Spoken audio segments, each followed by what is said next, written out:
Boa noite, Igreja do Senhor Jesus. Estamos aqui para mais um estudo da Palavra do Senhor. Quero dar aqui o boa noite ao presbítero Celso, boa noite ao presbítero Valdenir. Boa noite, presbítero Celso.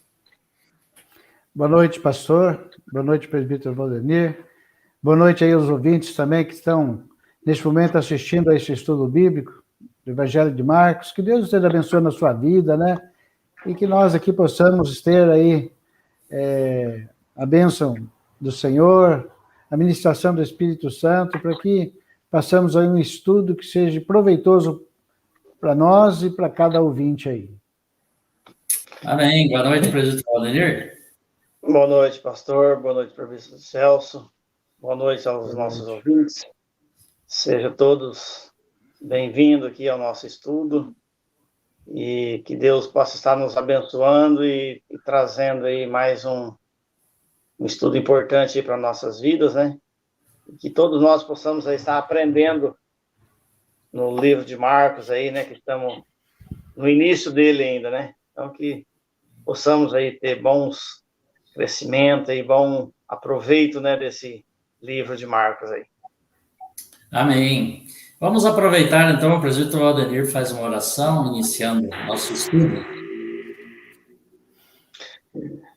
Grande Deus, amado Pai Celestial, nesse instante, Jesus, nós colocamos as nossas vidas diante do Senhor e pedimos a ministração do Espírito Santo do Senhor sobre nós, que o Senhor possa estar colocando nos nossos lábios as palavras que devem ser ditas, palavras corretas, vinda do Senhor, esteja nos usando, Deus, nesse momento, e também, ó Deus, abrindo o coração daqueles que estão ouvindo, e que possa ter entendimento da palavra do Senhor. Por isso, ó Deus, nós pedimos, no nome santo de Jesus, que abençoe esse estudo desta noite. Amém. Amém. Amém. Nós vamos estudar hoje Marcos 1, 29 a 45, e vai falar sobre a compaixão do servo, que é Jesus, o Filho de Deus. E o texto nos relata sobre essa compaixão da seguinte forma: e saindo eles da sinagoga, foram com Tiago e João diretamente para a casa de Simão e André. A sogra de Simão achava-se acamada com febre, e logo lhe falaram a respeito dela. Então, aproximando-se, tomou-a pela mão, e a febre a deixou, passando ela a servi-los. À tarde, ao cair do sol, trouxeram a Jesus todos os enfermos e endemoniados. Toda a cidade estava reunida à porta, e ele curou muitos doentes de toda sorte de enfermidades, também expeliu muitos demônios, não lhes permitindo que falassem, porque sabiam quem ele era. Tendo-se levantado alta madrugada, saiu para um lugar deserto e ali orava. Procuravam-no diligentemente Simão e os que com ele estavam. Tendo-o encontrado, lhe disseram: todos te buscam. Jesus, porém, lhes disse: vamos a outros lugares, às povoações vizinhas, a fim de que eu pregue também ali, pois para isso é que eu vim. Então foi por toda a Galiléia, pregando nas sinagogas dele e expelindo os demônios. Aproximou-se dele um leproso, rogando-lhe de joelhos: se queres, pode purificar-me. Jesus, profundamente compadecido, estendeu a mão, tocou e lhe disse: quero, fica limpo. No mesmo instante, lhe desapareceu a lepra e ficou limpo. Fazendo-lhe então veemente advertência, logo o despediu. E lhe disse: olha, não digas nada a ninguém, mas vai, mostra-te ao sacerdote e oferece pela tua purificação o que Moisés determinou, para servir de testemunha ao povo. Mas, tendo ele saído, entrou a propalar muitas coisas e a divulgar a notícia, a ponto de não mais poder Jesus entrar publicamente em qualquer cidade, mas permanecia fora em lugares ermos, e de toda parte vinham ter com ele.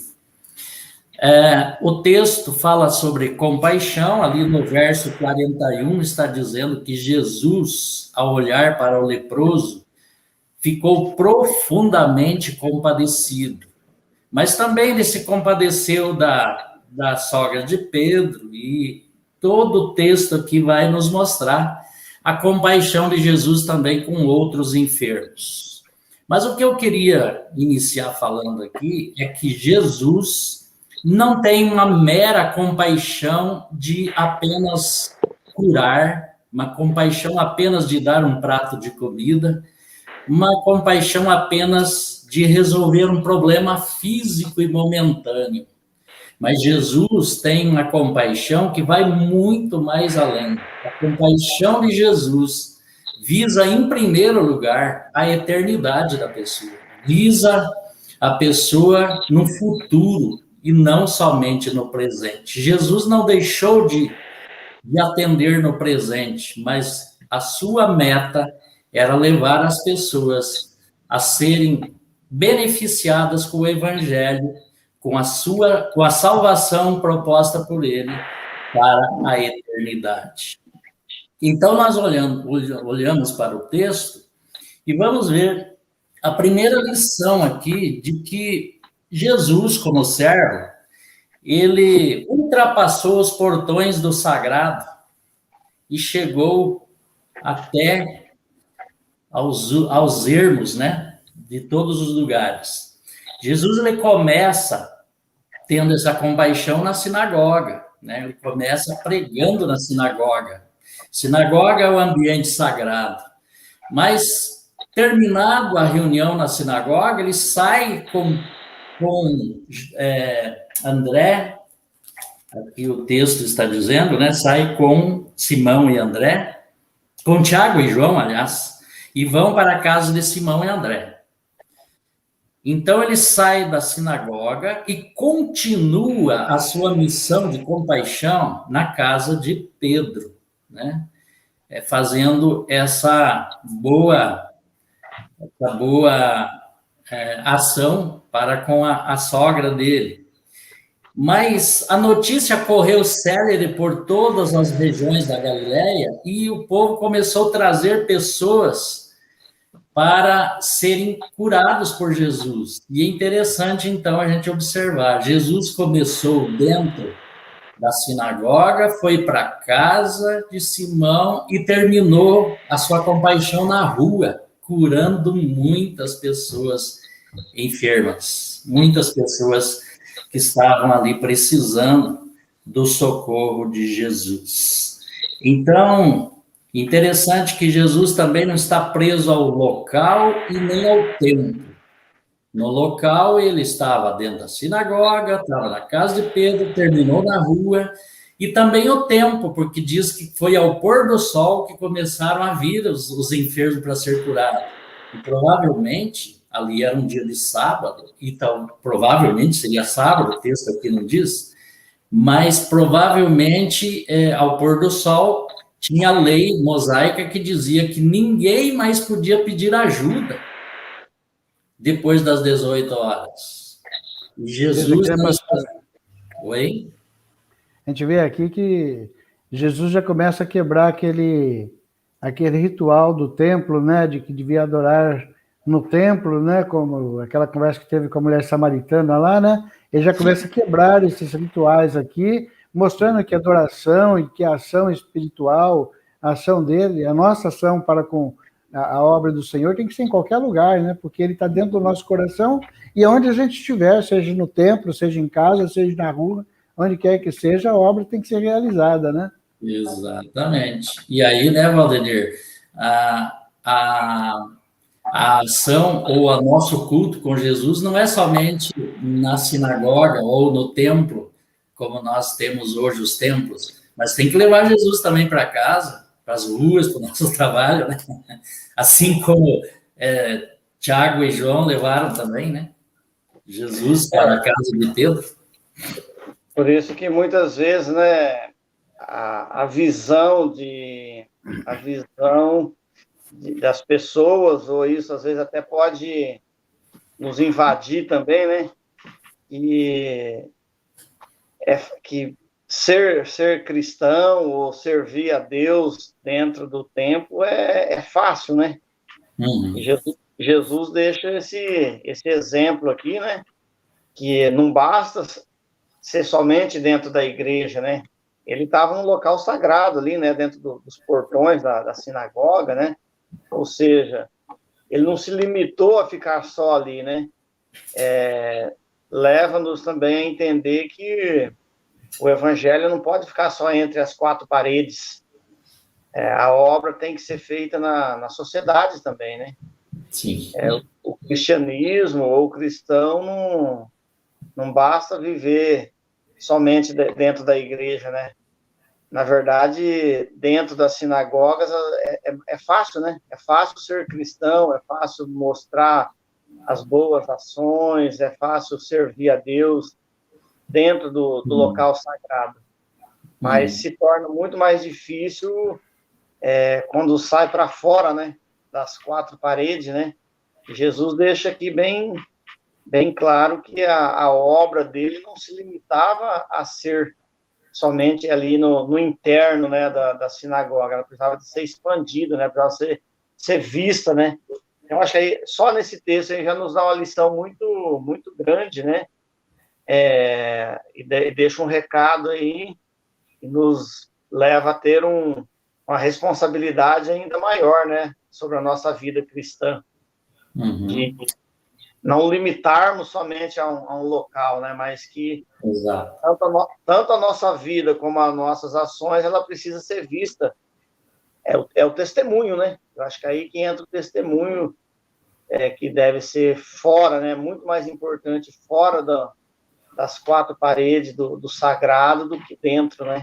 Então, Jesus aí deixa vários pontos aí para nós darmos início a um pensamento, né? É muito interessante essa parte aí dele ultrapassar, né, os portões do sagrado. Exatamente.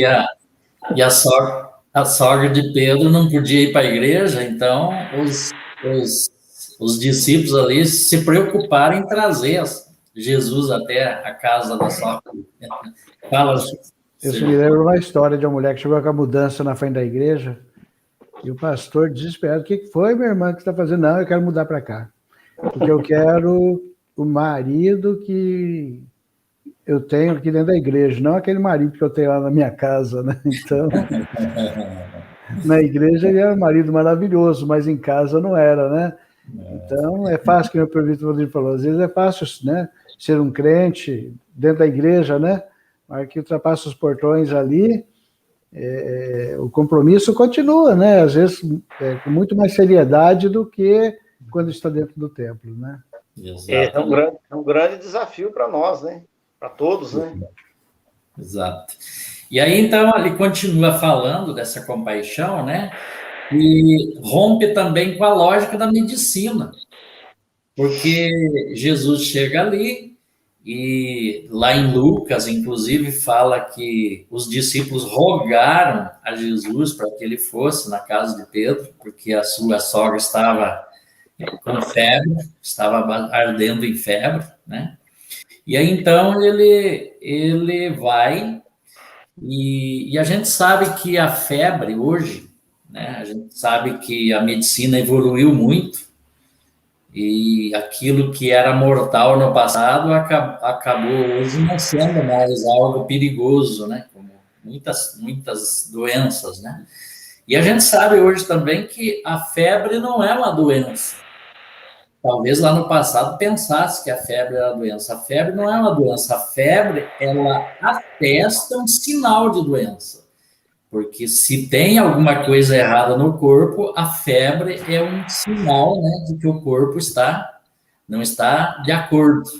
Então, a febre em si, ela não é uma doença.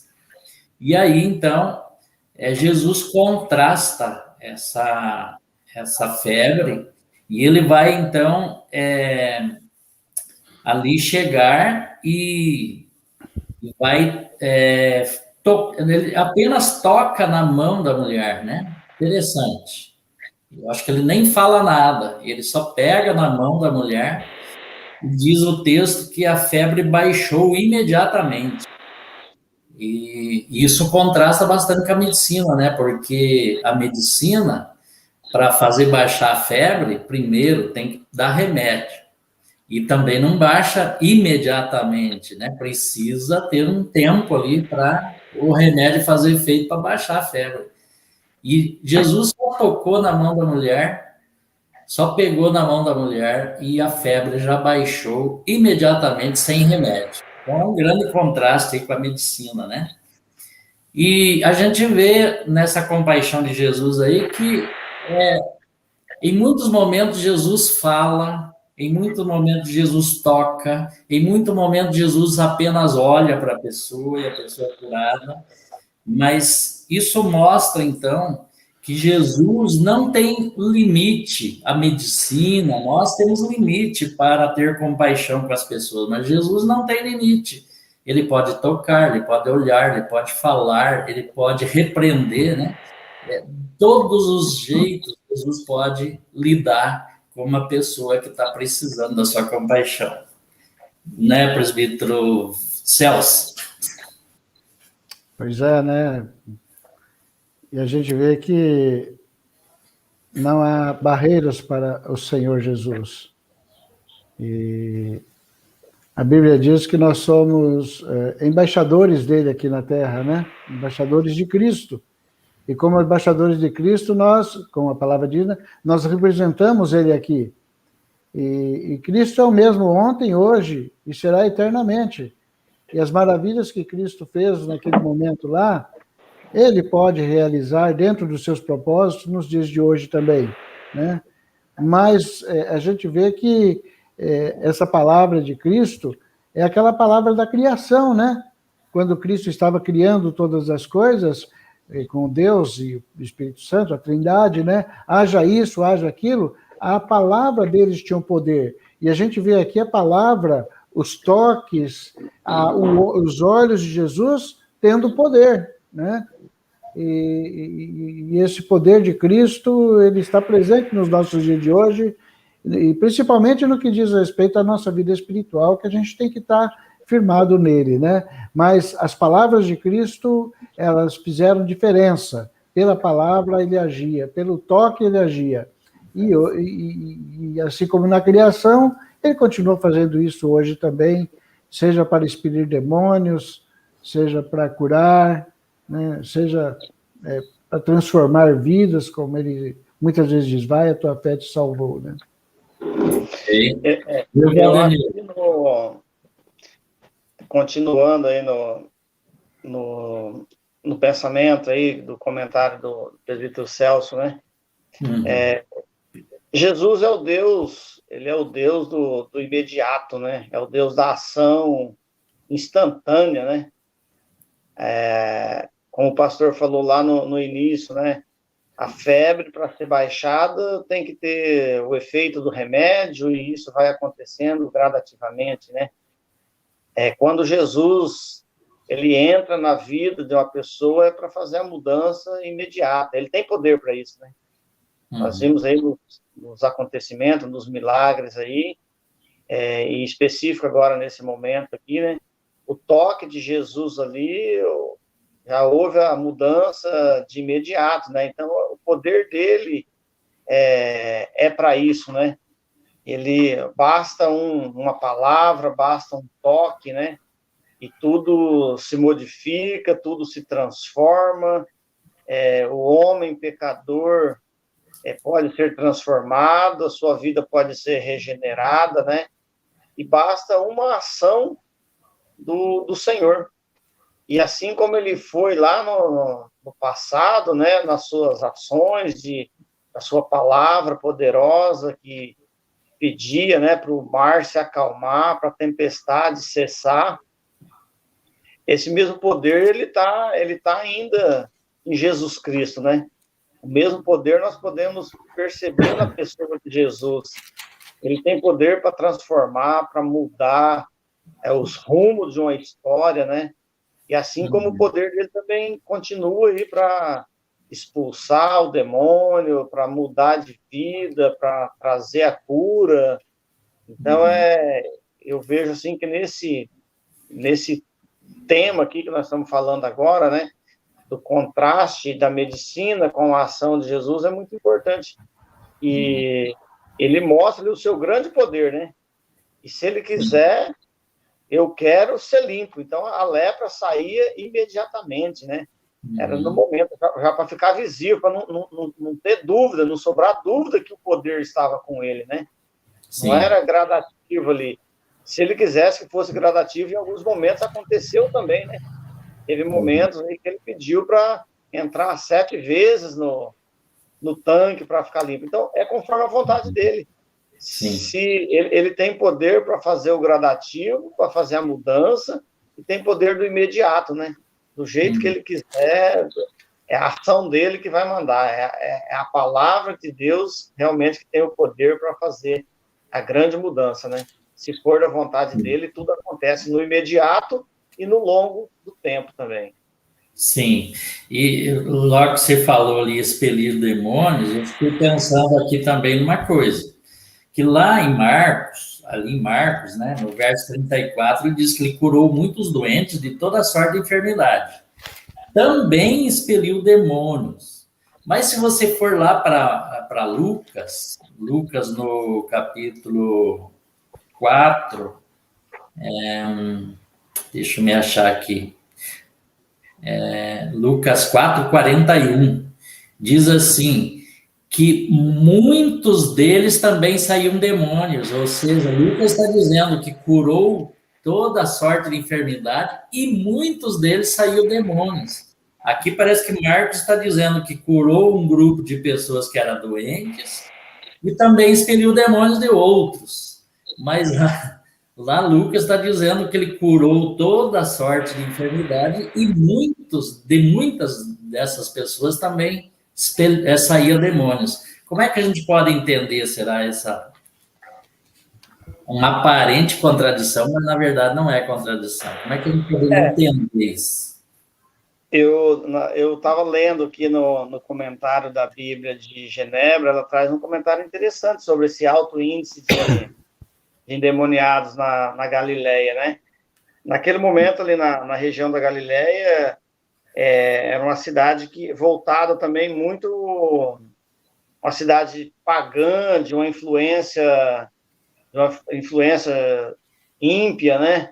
Então, isso também... o culto que eles prestavam também a outros deuses fazia também ali com que as pessoas tivessem problemas espirituais, né? E aí favorece aí o aparecimento de um número maior de pessoas com problemas espirituais, atormentados, né, por forças demoníacas ali também, né? Então, tem um contexto também, né, para o alto número de endemoniados, e Jesus agindo ali em cima desse ponto onde as pessoas realmente precisavam da sua ajuda, né, da sua compaixão, né? Uhum. Então, o fato é que nem toda doença é causa de endemoniamento, mas não significa que nenhuma doença seja também isenta de endemoniamento, porque o problema espiritual também leva as pessoas a terem doenças físicas e emocionais, né? Pode ser uma mescla aí de doenças físicas e emocionais ligado ao problema espiritual, né? Então, quer dizer, Lucas, como sendo médico, ele explica melhor aí o fato, né? De dizer que de muitas pessoas também se expelia demônio, além da enfermidade que elas tinham, né? Muito bem, vamos para frente. Então, na compaixão do servo, a gente vê que ele não foi consumido pelas circunstâncias, né? Mas ele não deixou as prioridades serem consumidas pelas suas atividades. Então, a gente vê ali que provavelmente Jesus deitou muito tarde, porque ficou atendendo aquele grupo de pessoas na rua ali, né? Foi até quem sabe, meia-noite, 1 hora, 2 horas da manhã, lidando com esse povo na rua, né? Trazendo compaixão à vida desse povo, curando toda sorte de enfermidade. Mas logo em seguida, lá no verso 32, diz: tendo levantado alta madrugada, foi na presença de Deus orar. Não sei se eu não ia dar desculpa, mas, ó Deus, eu trabalhei até 2 horas da manhã, agora levantar 4 para orar não tem como, né, Senhor? Mas Jesus, então, ele procurou não ser consumido pelas coisas do dia a dia, mas a prioridade dele era ter um compromisso com o Pai. O presbítero Celso pode falar alguma coisa sobre isso? Interessante que hoje de manhã, né, no nosso culto doméstico, o texto que a gente comentou falava muito sobre essa questão de essa prioridade do nosso momento individual com Deus, né, de orar, de estar na presença de Deus individualmente. E eu até comentei aqui com a Ivonete, falei que isso é uma coisa muito séria, né, que aquele momento de intimidade com Deus, a gente não pode abrir mão deles, porque nem Cristo deixava de fazer esse momento com Deus, que é o que ele está dizendo que ele fazer aqui. Inclusive, os discípulos ficaram tudo doido procurando onde que ele estava, até encontrar ele, né? E ele estava lá numa intimidade com o Pai, né? E eu comentei com a Ivonete, eu fico preocupado porque, infelizmente, na nossa agenda, nós não temos levado tão a sério este momento como Jesus fazia. E Jesus nem, sei lá, mas como ele era o próprio Deus, de repente ele nem precisava de ter essa preocupação de ficar tanto orando ali, falando com Deus e tal e coisa, né, como Deus que ele era, mas ele estava dando exemplo ali da necessidade que nós temos de ter essa comunhão com Deus, né? E eu acho que isso é muito importante, e eu pensei muito seriamente na meditação que nós tivemos hoje sobre isso. Uhum. Presidente Valdemir, pode nos eu acho que acrescentar algo mais? só complementando aí, né, que essa atitude de Jesus, né, não só nesse caso aqui, como em outros também, o grande foco que ele dava na oração, né, por várias vezes em situações de perigo, não só para a vida de Jesus, como para a vida dos demais, né, mesmo ele tendo poder nas mãos ali, né, sendo filho de Deus, mesmo tendo esse poder ali, mesmo assim ele usou um tempo, né, se retirou para fazer a oração. Então nós podemos perceber aqui o poder que tem a oração na vida de um filho de Deus, né, na vida do servo de Deus. Pela oração, através da oração, da comunhão dele com o Pai, da comunhão de Jesus, né, com Deus, ele se enchia de novo, né, de esperança, né, ele se revigorava, né, ele se enchia de vigor novamente para enfrentar as batalhas, né, ou seja, a oração, a comunhão dele com Deus, o falar constante com o Criador, estimulava ele a vencer os obstáculos, né? Estava sempre diante dele, né? Sempre estava tendo alguma adversidade, alguma perseguição, ou algum momento de aflição, seja com ele, seja com os discípulos, né? Em cada situação dessa, ele mostra aí que a oração era a ferramenta que turbinava ele dar um passo à frente, né? Então, eu acho que é interessante a gente frisar isso, né? Da oração mesmo, o poder da oração em cada situação dessa que atravessava, né, Jesus. Uhum. Pastor, Oi. A gente vê também que nos nossos dias hoje, nós dependemos disso, né? Para a gente falar de Jesus, para a gente fazer um estudo desse como a gente está fazendo hoje, para a gente estar pregando, para estar anunciando a palavra do Senhor, a gente tem que ter uma intimidade com Deus, né? Porque não é só falar, é viver, é orar, é buscar, né? Então, se nós estamos fazendo a obra do Senhor, ela tem que ser a base da oração, né? Exatamente. Eu acho interessante que ele tinha muitas coisas para realizar na Terra, né? Mas isso não tirou o prazer dele das coisas do céu, né? E não tirou o tempo dele das coisas do céu, né? E de repente, se nós vemos aqui então que Jesus, na sua compaixão, o que era mais importante para ele? Curar uma pessoa? Trazer um prato de comida para a pessoa comer? Ou qualquer outra coisa do gênero, fazer alguma coisa em prol da pessoa fisicamente, para ele era mais importante a oração e a palavra, porque a oração e a palavra vai trazer uma novidade de vida, vai tornar um novo homem. A compaixão é simplesmente eu resolver de um problema temporal que passa, logo passa, a pessoa morre e acabou tudo, né? Mas o que vai ser mais importante? Vai ser mais importante a oração e a palavra, porque esses vão transformar a pessoa para uma eternidade. Então, acho que essa era o grande start de Jesus aqui, né? Na sua missão aqui no mundo, né? E ele aqui vai mostrar que ele não é nem um milagreiro e nem um curador, mas ele é o salvador, né? Isso. Que é o principal objetivo dele, né? Isso. E quando você falou lá que os discípulos estavam procurando Jesus, todo mundo está querendo você aqui e tal, né? Aí Jesus disse: não foi para isso que eu vim. Ele está dizendo foi para foi para que ele veio? Para transformar as pessoas num novo homem. Foi para isso que eu vim. Vamos pregar em outras regiões, porque foi para isso que eu vim. Eu não vim aqui alimentar pessoas e curar pessoas. Eu vim aqui, claro que na sua compaixão ele fez, mas o mais importante era trazer salvação à vida das pessoas, né? Vamos para o último item aqui da nossa conversa. É a compaixão do servo que curou a pior das enfermidades. Por que será que Jesus Marcos deixa aqui no seu evangelho a narrativa do leproso por último nessa compaixão? Vocês poderiam me ajudar aí na concatenação da ideia?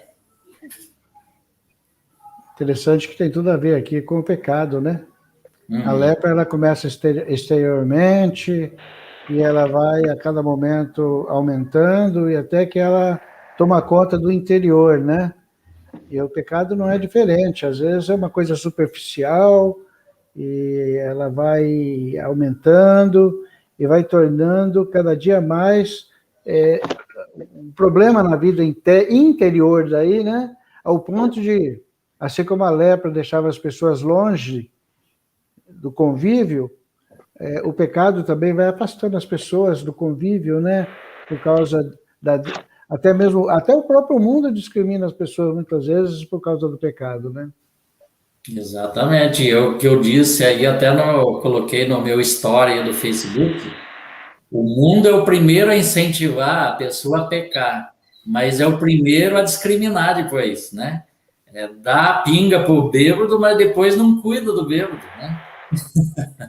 Incentiva o cara a se tornar um alcoólatra, mas depois não leva a pessoa a curar do álcool. Então ele incentiva, mas depois é o primeiro a discriminar. Outro entendimento aí também em relação à lepra, né? A semelhança da lepra com o pecado, né? Como foi dito agora há pouco, né? A lepra deixava as pessoas isoladas da sociedade, ficava solitário, né? E assim como o pecado também deixa a pessoa isolada de quem? Deixa isolado do próprio Jesus, né? Do próprio Cristo, né? A situação de pecado, o pecado, ele nos afasta, né? Ele nos leva a uma condição de solidão, né? Assim como a lepra também deixava a pessoa solitária, ele ficava às margens da sociedade, não podia participar de banquetes, né?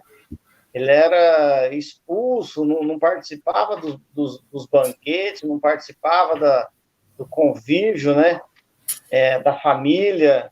E o a condição do pecador também é assim, ele afasta do banquete espiritual, ele afasta as pessoas, ele fica isolado, ele cria um mundo ali só para ele, né? Porque o pecado também é essa doença corrosiva, né? Como o presbítero Celso disse, né? Começa devagarinho, superficialmente, e vai deteriorando, né? Vai se aprofundando, uma coisa vai puxando a outra, né? E quando menos espera, o pecador ele se encontra distante de Jesus Cristo, se encontra afastado, e para trazer de volta não é uma tarefa fácil, né? Somente com o poder de Jesus Cristo para trazer e restaurar essa enfermidade, né? A lepra, na época, era uma enfermidade fatal. Hoje, fazendo essa comparação aí, o pecado também é uma doença fatal, né? Se não ficar livre do pecado, qual que é o salário do pecado? É a morte, né? E a morte sem Jesus Cristo é a condenação eterna, né? Então, esse afastamento do homem pecador é muito parecido com o afastamento que a lepra trazia naquele momento, né? Mas quando Jesus chegava e falava e usava de autoridade, ser limpo, a pessoa se tornava limpa daquele mal. Assim como ele pode também falar para o pecado e cicatrizar as feridas imediatamente, né? As feridas que era causada pela lepra era curada e fechada imediatamente, né? Se Jesus também, esse mesmo Jesus, ele pode também cicatrizar as feridas do pecado e apagar de uma vez, né? E trazer a restauração e deixar o homem limpo do pecado, livre do pecado, limpo e restaurado, né? Então, esse é o poder que Jesus tem de fazer o imediato ali, se ele quiser realmente, e houver espaço, né? Se a pessoa está disposta a isso, né? Ele pode usar da sua misericórdia, da sua compaixão e apagar todas as cicatrizes deixadas pelo pecado, né? Ok. E o nosso tempo aí já está quase chegando ao fim, e eu queria ainda instigar aí mais um pouco sobre isso, mas o tempo já está bastante avançado. Eu só queria lembrar, né, que esse leproso, ele não estava lá em Cafarnaum no meio dos outros doentes, né? Até porque a lepra isolava, né? E provavelmente ele está ali em outra cidade, porque quando Jesus diz, vamos para outra cidade pregar, outras cidades e povoados, porque foi para isso que eu vim pregar, né? Em outros lugares também. Eu creio que esse leproso, ele sai do leprosário ali, para se encontrar com Jesus, mas no momento que Jesus está sozinho, não está com pessoas. E aí a gente voltando um pouquinho para trás das nossas conversas, ao poder de Jesus. Porque se fosse um ser humano como nós, não poderia tocar nesse homem. E ele não se contenta em falar só com o leproso, ele toca no leproso. Porque Jesus não tem medo da lepra, porque ele não vai ser contaminado com a lepra, porque ele tem poder sobre todas as coisas. E ele toca e ele restaura a vida desse leproso. O leproso pergunta para ele, se quiseres, pode purificar-me. E Jesus diz, então, quero, fica limpo. Esse é o poder que Jesus tem. Concluindo, então, trazendo a nossa consideração final, Jesus, então, não quer ser reconhecido como um milagreiro, né? Operar milagres. Ele veio para salvar o pecador. Ele fez milagres porque a sua compaixão, a sua essência é compaixão. Mas a finalidade primeira de Jesus é levar as pessoas a uma cura espiritual e não somente física, né? E Jesus teve compaixão pregando e orando acima de tudo, né? Antes de trazer a cura física. E E a Bíblia é maravilhosa, né? Porque diz que Jesus termina com um ato de compaixão com a doença mais cruel da antiguidade, que era a lepra, para mostrar então que ele não veio para ser lembrado aí como curandeiro, mas para ser o salvador dos pecadores. Porque a lepra é muito parecido com a doença do pecado. Vocês têm mais alguma coisa para acrescentar na consideração final para nós passarmos aí para o encerramento? Eu creio que o importante aqui, o pastor deixou bem claro, né? Eu acho muito interessante essa fala do leproso aqui, quando ele diz lá, né, que se quiseres, né, podes purificar-me. E Jesus diz, quero, né, e fica limpo. Da mesma forma, na vida espiritual, nós precisamos também, né, aqueles que ainda não tiveram esse encontro com Cristo, e precisa dessa purificação, tem que chegar diante do Senhor e falar, Senhor, se quiseres, pode me purificar. E eu quero dizer, cada ouvinte aí, né, que com certeza Jesus, se você chegar diante de Jesus e falar isso, com certeza Jesus vai usar as mesmas palavras que usou com aquele leproso. Quero. Né, e vai dizer, fica limpo. E esse fica limpo aqui significa você está salvo para a vida eterna. Amém. Para finalizar aí também, né, eu acho que uma das coisas que nós comentamos aqui, né, uma das frases importantes que temos que levar aqui, que é aquela que Jesus também, ele não veio somente para operar milagres, né? Milagres são são passageiros, né? Mas ele veio para salvar o pecador, né? E por mais que tenha sido feito o milagre ali, essas pessoas morreram, né? Algum tempo depois, elas morreram, né? Então, o milagre aconteceu, mas ele é uma coisa temporal, é uma coisa passageira, né? Mas o milagre que ele pode fazer na vida do pecador, de salvar o pecador e conduzir ele ao gozo eterno, né? Isso é muito mais importante do que uma cura passageira, né? Que vai resolver o problema momentâneo, né? Mas o que vai resolver o problema eterno é a cura espiritual, é salvar realmente o pecador. Então foi para isso que ele demonstrou sua maior compaixão, né? De morrer na cruz ali para salvar realmente o pecador. Então nós podemos pregar o evangelho, podemos até arrumar uma casa de recuperação para alguém que está querendo ser livre de uma dependência química, por exemplo, mas o único que pode dizer quero, fica limpo, não somos nós, é Jesus, né? Deus abençoe a todos e que tenhamos um bom final de semana. Vamos fazer uma oração terminando. Convido o presbítero Celso, nós estamos aí quase chegando nos 50 minutos. Vamos terminar então o nosso estudo. Pai amado, muito obrigado, Senhor, por este momento, ó Pai. Um momento em que podemos chegar à conclusão de que só o Senhor pode dizer, fica limpo. E com certeza, ó Deus, muito obrigado porque o Senhor limpou a minha vida e limpa a vida de todo aquele que pediu para que o Senhor estivesse purificando a sua vida. Que aqueles, ó Deus, que ainda não têm esse verdadeiro encontro com Cristo, que o Senhor possa estar, ó Deus, através do teu Espírito Santo, incomodando esses corações para que possa pedir a limpeza de sua vida para que venha a ter um encontro real contigo, ó Pai. Muito obrigado por esse estudo, por este aprendizado. Nós oramos em nome de Jesus Cristo, nosso Senhor e Salvador. Amém. Amém. Boa noite, presbítero Celso Tomé. Boa noite, pastor. Boa noite, presbítero Valdemir. Boa noite também, caros ouvintes aí. Que Deus esteja abençoando a todos e um ótimo final de semana. Boa noite. Boa noite, presbítero Valdemir. Boa noite, pastor. Boa noite, presbítero Celso. Boa noite aos nossos ouvintes aí.